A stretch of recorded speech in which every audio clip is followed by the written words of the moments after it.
The cries of Israel had reached the heavens. For years, the Philistines had oppressed them, ruling with an iron hand and mocking their God. And so, in the land of Zorah, an angel of the Lord appeared to a barren woman and proclaimed, "You shall conceive and bear a son. No razor shall touch his head, for he will be a Nazirite, set apart to deliver Israel from the Philistines." True to the prophecy, the woman bore a son and named him Samson. From childhood, strength coursed through his veins, a power not of man, but of God. He was unlike any Israelite before him, and his might became legend even in his youth.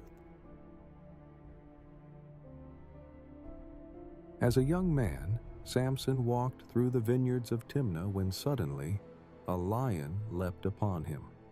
With nothing but his bare hands, he tore the beast apart, as one might a young goat. He told no one, but the sight of the lion's carcass later revealed something strange. Bees had nested within its hollow chest, producing honey. Taking some, he ate and gave it to his parents without revealing its source. At his wedding feast in Timnah, he posed a riddle to the Philistines. Out of the eater, something to eat. Out of the strong, something sweet. The Philistines could not solve it, and, enraged, coerced his bride into betraying the answer. Furious at their deceit, Samson struck down 30 Philistines to settle the wager and left his bride in anger. In time, Samson's fury toward the Philistines only grew. When they sought revenge for his actions, they pursued him to Judah. The men of Judah, fearing the Philistines, bound Samson with ropes and delivered him to their enemies. But as the Philistines cheered in victory, the Spirit of the Lord came upon Samson.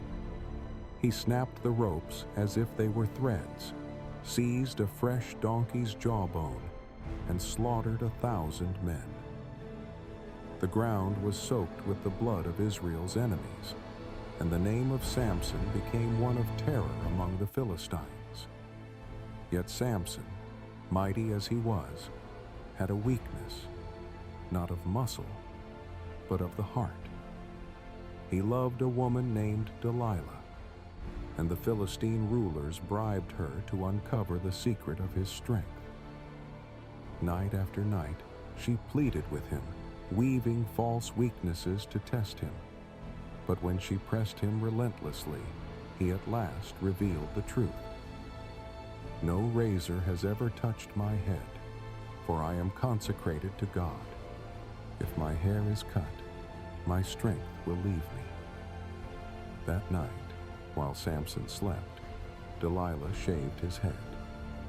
He awoke to the Philistines binding him, but his strength was gone.